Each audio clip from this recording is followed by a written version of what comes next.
Hello and welcome to the December episode of the Uxbridge FM podcast, where each month we chat to different people around Uxbridge and find out what they're up to.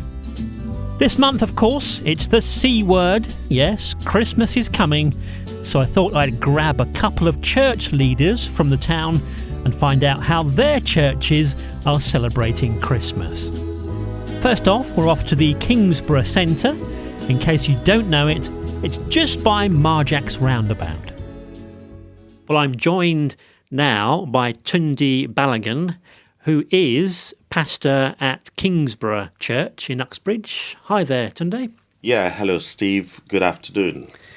Nice to be with you today. And just before Christmas, I thought we'd catch up with you because I know the Kingsborough Church do a lot of great work throughout the year. There's also more work being done over Christmas and the New Year. But first of all, give us a bit of a history on the Kingsborough Church. How did it all start?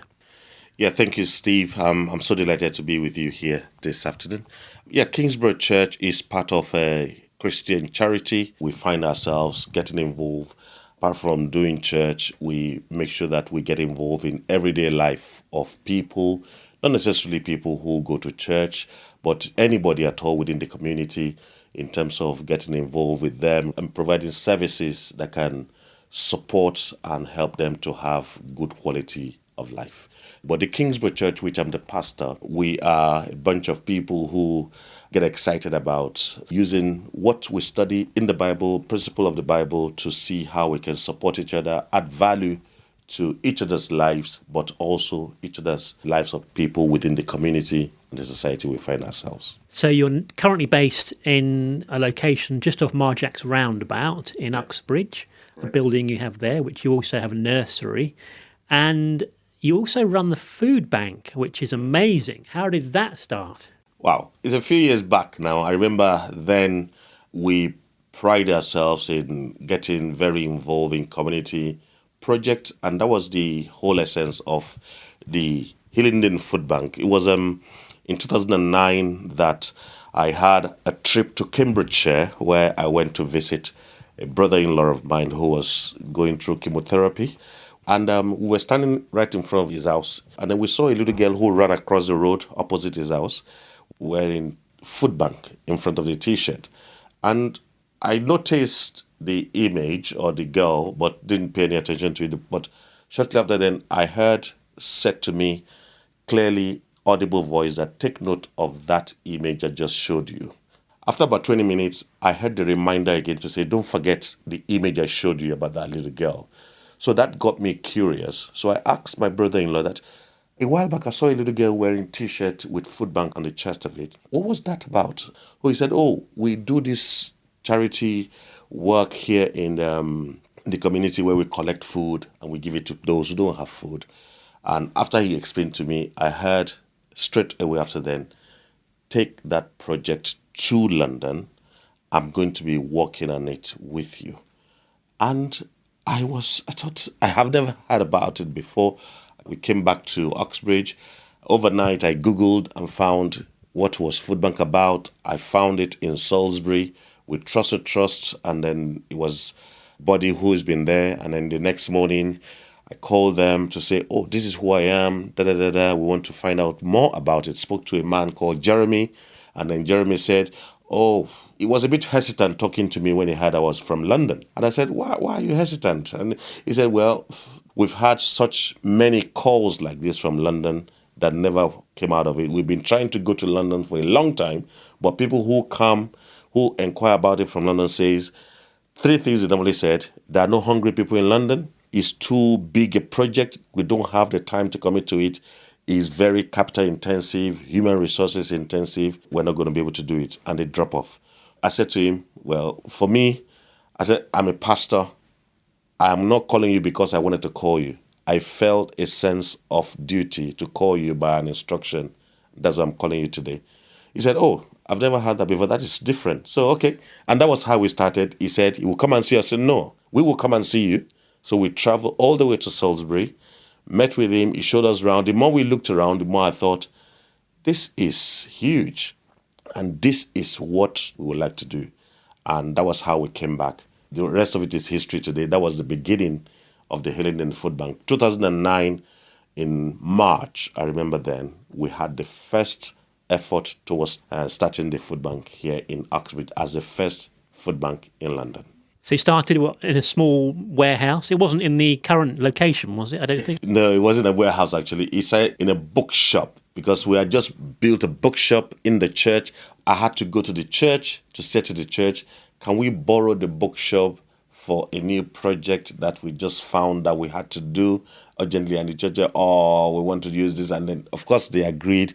We still at the bookshop to today, but that was the first warehouse that we started. It was a small store, newly built, and then we had it there in the premises of the church. That was the first storage of the food bank. Now it's on the Denham Road, and it's quite an amazing building, isn't it? It's huge. I mean, how many volunteers are there?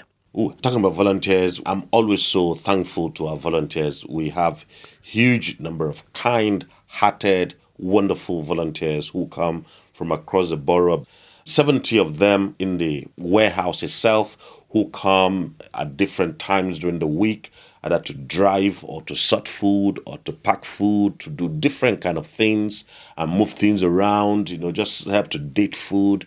So we have a huge number of volunteers who come, but that's regular volunteers. We have those who come from corporate companies, group of 10, group of 15, from various companies within the borough and outside of the borough. So we have a number of, and then distribution centers as well have their own volunteers. So there's a number of volunteers behind the scene that we don't see every day, but they do remarkable work.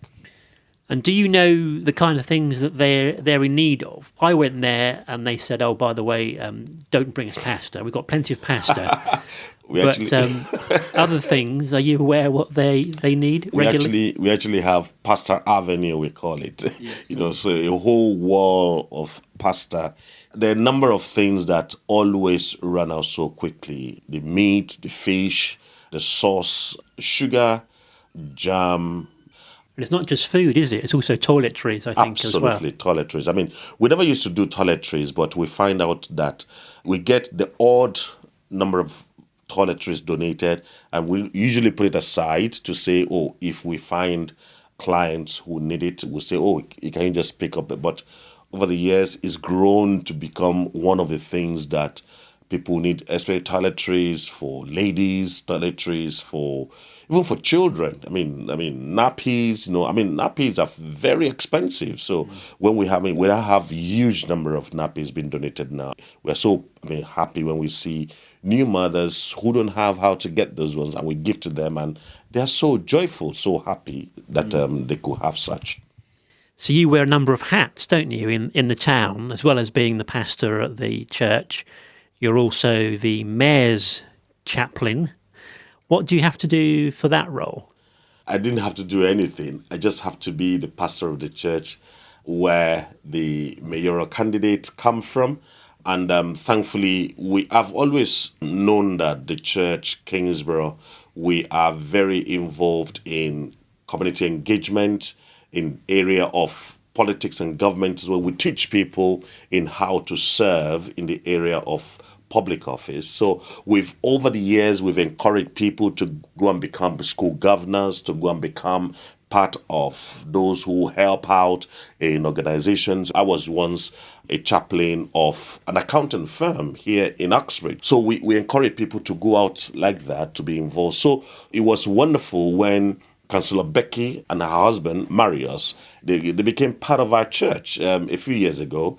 Knowing who Councillor Becky is, very agile, very involved in serving the people and so on. So I was delighted when last year she mentioned to me that, she's likely to become the mayor at some point in time in the future. And she's prayerfully looked at it that she would love for me to be her chaplain when that happens. Of course, that was very delightful news for me, and we have been in that role now since she was sworn in as the mayor of Hillingdon, May 2021, and it's been a remarkable privilege for me to serve as her chaplain. She's very busy. The other thing you do is the Neighbourhood Prayer Network. So explain a bit about how this works. Yes, I mean, Neighborhood Prayer Network is an umbrella prayer body network across the United Kingdom. We help and encourage people to take spiritual responsibility of their streets and of their community and of their neighborhood. We do three things. We encourage the people as they take spiritual responsibility of their streets to pray for their streets. That means the people of the street, to care for them, and also to share about what it is that they do so that they can share amongst neighbors. I've been involved with the Neighborhood Prayer Network for about 6 years now, and we do so many things. And I remember having served as a trustee with the body. We have done so many things with neighbors from different places, different locations. This specific initiative is to help people to know how to get involved with their people in their community, in their streets during Christmas. We call it Together at Christmas. We see this helping people to know their neighbors, to get involved in their neighbors, especially in this very trying time that we are, where we haven't been through COVID and then the war in Ukraine and then all this cost of living things. It makes some people withdrawn to themselves because they don't have an option. So this initiative is to help people go out of our way to see how we can get involved with ourselves and amongst ourselves. So this is really a project around Christmas that we say is Together at Christmas, we can get involved together. So you've got these cards that you've brought, which look like menus initially. The website's on there, togetheratchristmas.com. So you've got 4 cards presented in a kind of menu format: Christmas Eve, Boxing Day, Christmas Day, and New Year's Eve.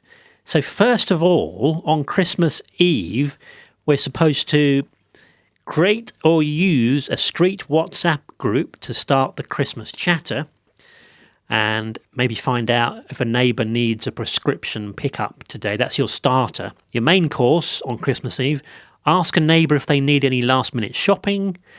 Does a needy neighbour have enough gas or electric in their token meter? And consider sharing the Daily Hope phone line number with a friend. That's 0800 804 8044. You could drop off a Christmas hamper to a needy neighbour, or take some toys and wrapping paper around to children of a needy family. That's your main course. Correct. And then we've got dessert. Create a secret gift group with some lonely neighbours, 1 item per person, or go carol singing with friends outside isolating neighbours' homes. There's some great ideas there, and that goes through different ideas on Christmas Day, Boxing Day, and then New Year's Eve. Where can we get these cards then? We can pick them up somewhere, can we? We have the e-copies, which we can make available from the website. The idea behind this is that these are simple ideas of what is out there and that people don't know about. For example, someone like me, I started a WhatsApp group on my street during the pandemic, and it still exists until today. We got to talk about ourselves, we share information, we talk about things happening on our street, we get to encourage one another, and things. Not everybody is on it, but for those who want to be on it, we're still on it as friends, as neighbors, and as people who care for one another. So it's a great idea to help people to just get out of themselves and get involved with somebody else. And it's not going to end at Christmas. It will start at Christmas, but it could be something that will go a long way beyond Christmas and into many more years to come. Perhaps a resolution for 2023. Absolutely. To do those more neighbourly things. Tell us what's happening at the Kingsborough Centre then over Christmas. You've got obviously festive services happening. Correct. What's happening there? This Christmas season, on Christmas Day, we are having what we call Chris Jama service. Chris Jama service is, we believe so much in families. We encourage people to get involved in their families, interact with their families. Of course, we are family people, but we don't get to interact with our family, especially in this day and age of social media and gadgets and so on. You see people, everybody's in the same house, but nobody talk to themselves. Everybody's on their gadgets and their phone in different corners. But what we said is that on Christmas Day, which happened to be on a Sunday this year, we're encouraging people to make breakfast together, make a meal together, and then eat the meal together. And we're going to have a service on YouTube at 11 o'clock a.m. You can be in your pajamas. You don't have to dress up to go to this church. You don't have to do anything. Just make your meal, gather together as a family, and we're going to eat together and be on the service watch online. So it's going to be an online service, a virtual service in your different homes, in our various homes, wherever you are. You might even be on holiday. You might be in your quiet area of your room or any part of the country, any part of the world. But just let's gather together. Let's have beautiful time to celebrate together, and that is what we plan to do on Christmas Day. Beyond Christmas, of course, Boxing Day, we're going to have a free time to get involved with ourselves, and then between 29th, 30th, we have what we call prophetic prayer time, where we want to wrap up the year on a high note, to pray together, to look forward to next year, aspire and sum up what is it that we have seen this year, what are the aspirations that we have achieved this year, and we want to thank God for that, want to celebrate that, and then reflect on what we might not have been able to achieve this year and see how we can project it into the coming year. We have that called Going for Gold. We call it Going for Gold. We always wrap up our year with Going for Gold every year, where we pray together, we thank God together, we celebrate together, and that is 2 days before the year runs to a close. And on the last day of the year at 9 p.m., we have a watch night service, which will be a really good, energetic, wonderful praise session where we invite anybody, even those who haven't been to church for many years or ever before, come together. Let's just celebrate and look at the coming year and enter into the new year from 9 p.m. to 12 midnight. When we enter into the new year, we'll be right in the presence of God, celebrating with one another and enjoying the presence of God into 2023. Fantastic. And where can we find more information about Kingsborough? Is there a website? Yes, we have our website, which is www.kingsborough.org.uk. And you can find majority of everything that we do there, either on the church front, on the community front, our nursery, the Healing and Food Bank, and our partners. All the things that we do is right there on our website. We join you. We welcome you to come and visit us, come and see what we do, come and join us, come and just support us. Or maybe just come and try it out to see, what are these guys up to? I mean, I'm sure you'll be excited about it, and you like to do what you can do. The actual building is fairly plain. It's great to see that you're not sort of focused on the building. Your outreach work and your friendship and what you do in the community is totally everywhere in Uxbridge, which is great. Yeah. The idea of church is never meant to be the building. Church is actually people. Each time we mention church, the first thing our mind does is go and see the building. The building is totally different from what the church is supposed to be. Church is a group of people. The Bible says, wherever 2 or 3 people are gathered, I will be there with them. That is church. So we could have church right here as we're talking. We can have church on the street. After all, there are many places where there are no building, but there are churches of people who gather together, who huddle together, and who have church together. So it is instructive that you said, you mentioned our building is a regular building out there. We've met in hotels, in schools, in warehouses, different places. Of course, Majesty Roundabout is home for us, and we're glad we settled there. The main concern right now, of course, is it warm in there? That's the main thing. Yes, indeed. Yeah. I think we should probably just start a big fire outside and just all huddle around it. All the waste pallets and things. Absolutely. Well, thanks, Tunde, for coming and telling us all about the Kingsborough Church and the work that you do in the community. Yeah. And head to the website there to find out more information on what's going on over Christmas. And as Tunde says, why not go and meet your neighbours, start a WhatsApp group, ask if they need any shopping or if they need any help over Christmas. Let's get more friendly in Uxbridge. Thank you. Thank you very much. And from the Kingsborough Centre on the Marjax Roundabout, it's a short walk to St Andrew's Church. Right, it's a warm welcome to Andrew Studdert-Kennedy, Vicar at St Andrew's Church in Uxbridge. Hi, Andrew. Hello, Steve. Very nice to be with you again indeed. Thank you. And you have a free transfer, as you were saying. You're now a King's Chaplain. You were the Queen's Chaplain. You're now the King's Chaplain. That is true, and that happened on the death of the former Queen. So Christmas is coming up. It's a busy time, isn't it, for a vicar, I would imagine? It is. It's a lovely time. There are wonderful things going on with different carol services and celebrations, lots of school services and lots of other ones as well. Are you seeing more people come to the church? Obviously, it's a warm place most of the time in a church. It costs a fortune to heat the place, I imagine. But are more people coming into church at this time? Actually, I think in the last few months, our congregations at both St Margaret's and St Andrew's churches have grown a bit, which has been very nice, and we've welcomed a number of new families into both churches, and that's been great. In terms of warm spaces, what's very good is at St Margaret's, because it's a terrific location right here in the town centre. It will be offering a warm space on a Monday and a Friday morning from 10 till 1. There'll be a chance there for companionship, board games and tea and coffee. So people will be very welcome to come along then to stay warm. Oh, right. And there are some other warm places, I think, around, aren't there, as well? I must grab the dates for those.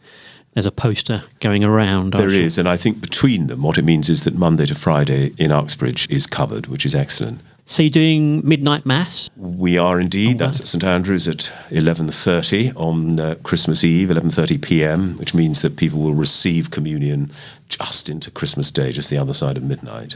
And then how does Christmas Day work for you? Is it fairly normal? You put turkey on and the veg, or are you at church? Well, I'm at church. There's an 8 o'clock service and a 10 o'clock service, but then after that I'm free to enjoy the rest of the day with my family, which is I'm looking forward to. Yeah, I imagine. So you have a little passage that you've brought with you there. Tell us a bit about that. Yes, I'll read it shortly. It's a summary, really, of what we call the Christmas Gospel. The Gospel is always read at Christmas, the first opening verses of John's Gospel. In the beginning was the Word, and the Word was with God, and the Word was God. In the passage, St. John in John's Gospel there is trying to, in poetic language, trying to describe what it is, how the Word of God, the essence of God, took human form and became flesh in the form of the infant Jesus. And that is obviously the essence of the Christmas story of how God joined the human race, if you like, became one of us. Although that is the truth, it's a truth that needs to be told in the form of as it is in the form of the Christmas story. The birth at Bethlehem, the shepherds, the angels, the wise men, and so on. And the thing that I think always puzzles but also delights me every year at Christmas is the way that this story can withstand being retold again and again and again. There's something about it that speaks to us afresh, however many times we have heard it before. And I think that what it is that it's telling us something true about our human condition. We're not alone, that light in the end is stronger than darkness, and that behind all the challenges of our world today, in the end, there is a loving and benign presence, the presence of a loving and benign God. Shall we hear it? The Gospel of St. John, chapter 1, a paraphrase. There has never been a time when God has not told people that he loves them. Right from the beginning and through all the ages, this is what he has told all people everywhere. But not all people have understood what God was telling them, even when God was saying in so many words, "Come and be members of my family." So this Word of God became a human being and lived a human life like ours, so that we could touch and feel what God was telling us. The Word was made flesh and dwelt amongst us. In him we see the God who can't be seen. In him we see that God loves us. So anybody listening who's thinking, maybe I might pop into church at some point over Christmas, you've got midnight mass, as you were saying, and then other services between now and then as well? On Sunday evening, this Sunday the 18th, we have a carol service at 7 p.m, and that's where we hear all the story of Christmas unfolded through different readings and really lovely carols. There is a service at 7 p.m. at both St Andrews and St Margaret's, safely after the World Cup final has been completed. Yes. We'd forgotten about that. Indeed, yeah. And are you live streaming services now? Lots of churches seem to be on YouTube and live streaming and using the internet a lot more. Yes, both St Margaret's and St Andrew's services will be live streamed, so if it's difficult to get out, followable, I think, on the Facebook page of both churches, I think is the easiest way to find the link and to join in. You hear about local old folks' homes who try to tune in to the streams if they can in their sort of communal areas, which is great. Something you couldn't do in the past, I suppose. We could listen to Radio 4 or, the BBC, but having a local service, there's something special about that, I think. I think so, and I think particularly when they do tune in, they may see people they know, yes. And that, of course, brings it much closer to home. So it's far less abstract than either Radio 4 or a televised service from a cathedral, say. Yeah. We're actually blessed with quite a few churches in Uxbridge, aren't we? And a variety as well. So plenty to choose from, I think, if you're wanting to get involved with the community over Christmas. There certainly is a great range of traditions of Church of England churches, the Roman Catholic Church, the Methodist Church, free churches, the Kingsborough Community Church and the Gospel Hall in Kingston Lane. So, and I'm sure there are others, which and the Salvation Army and Waterloo Road, there's a church there. So there is plenty of choice, something to suit everybody's tastes, I would think. So we can look forward to Father Christmas for the kids. But yeah, for the adults, perhaps there's something you can do in your community, help out your neighbour. That's the kind of message of Christmas, isn't it? Extra plate of dinner or something for your old neighbour, whatever it takes. That's right. I mean, it's a time to do what we probably ought to do all the time. We always ought to keep an eye out for a neighbour, not just at Christmas. We always ought to check that people are not hungry or not cold. That's something we should do because they're fellow human beings. It's not just at Christmas. But there again, this is part of the significance of Christmas, is that it's a particular occasion that reminds us of our responsibilities and truths which apply throughout the year, not just on the 25th of December. Exactly. Well, thank you, Andrew, for coming in, giving us a bit of a taste of what's coming up at the church and Christmas time. That's great. Well, thank you, Steve. It's always a delight to come in. So if I may, I'll wish you and all listeners of Uxbridge FM a very happy and peaceful and blessed Christmas. And let's hope that the new year brings light and peace, above all peace to Ukraine. That would be a great thing, wouldn't it, for all of us? Thank you. Definitely. Thank you. There we go. A couple of our church leaders in Uxbridge. A busy time for them. That's all for this month on the podcast. Thanks for listening. Do hit subscribe or like, depending on where you're hearing this. I'd like to wish you a happy Christmas, and thanks to Chris Allam for helping out and Luca Nieri for the music. We'll be back in 2023. Take care. See you then.